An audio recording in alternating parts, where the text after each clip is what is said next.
Hello everybody, welcome back. In this video we're going to talk about sequences again. We're still in 1.2, arithmetic sequences, and we're going to talk about some notation and the way this notation works, and then we'll introduce the idea of the nth term. It's one of the big overarching themes in this whole study of sequences, and I'll explain it as we go.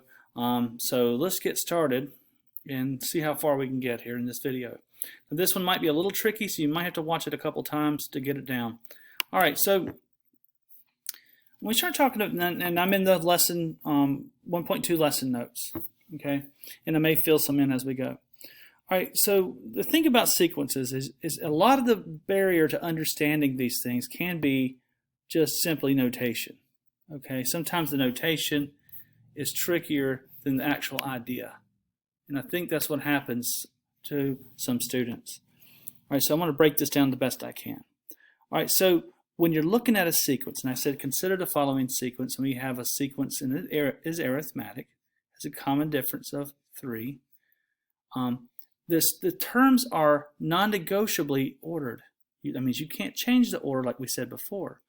And this is your first term, your second term, your third term, your fourth term, and so on. There's no way 11 can become the fourth term because that reorders it.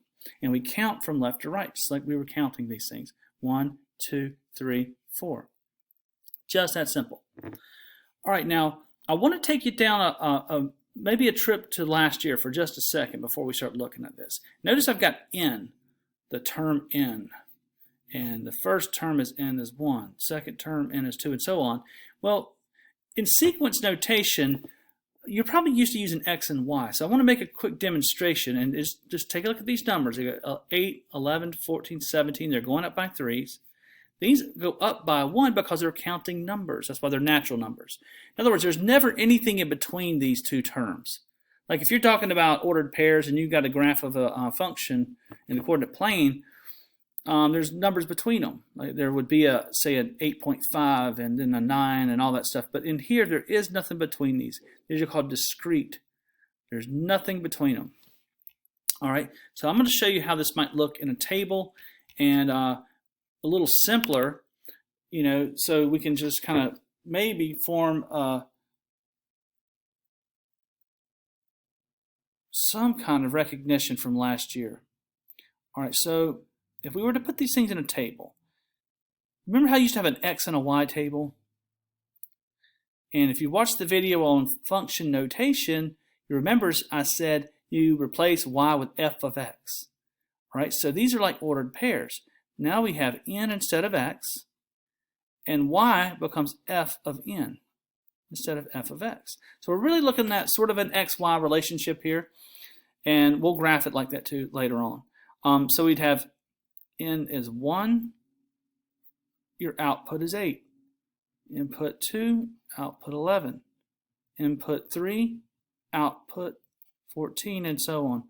And 4 and 17. And then you can kind of see the relationship between this and your ordered pairs that you used to graph, right? And then you could do the same thing with these. In fact, we will. You'd have your n axis, and this would be your output, f of n. And you would graph them the same way. You'd say, oh, I got to go over 1, up 8, and I'm just making this arbitrary. I'm not going to be able to make it accurate, but you can see and so on. Over 2, up 11, maybe 11's right there. I'm kind of cheating a little bit here.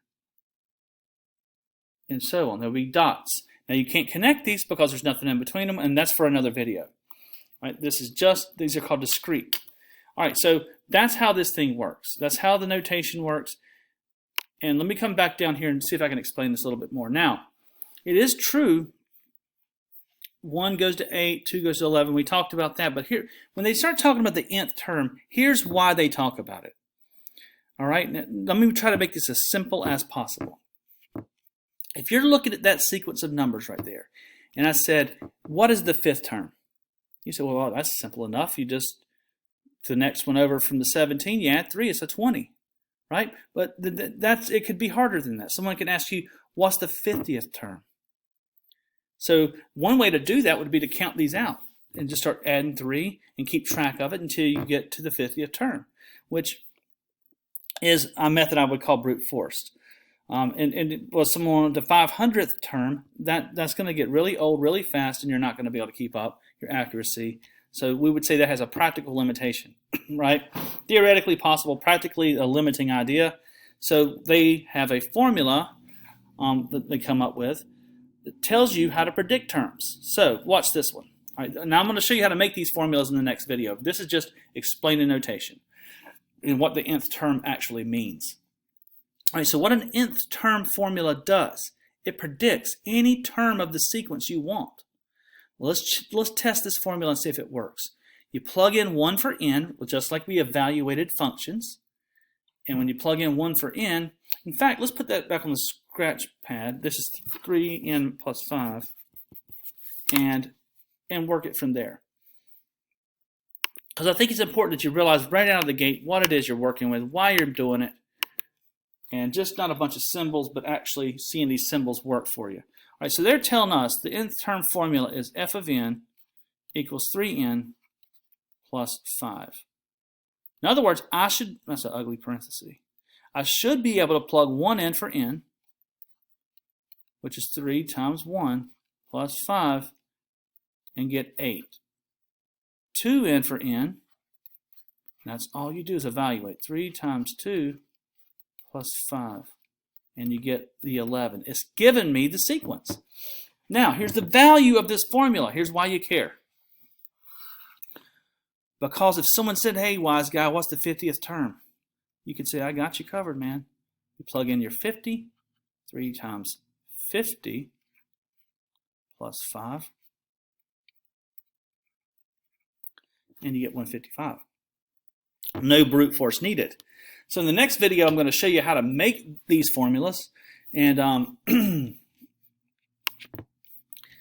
and the use for the formula, to summarize really quick, is to predict terms of the sequence. That's why you make an nth term formula. Someone wants to know a term way down this direction somewhere, way past 17.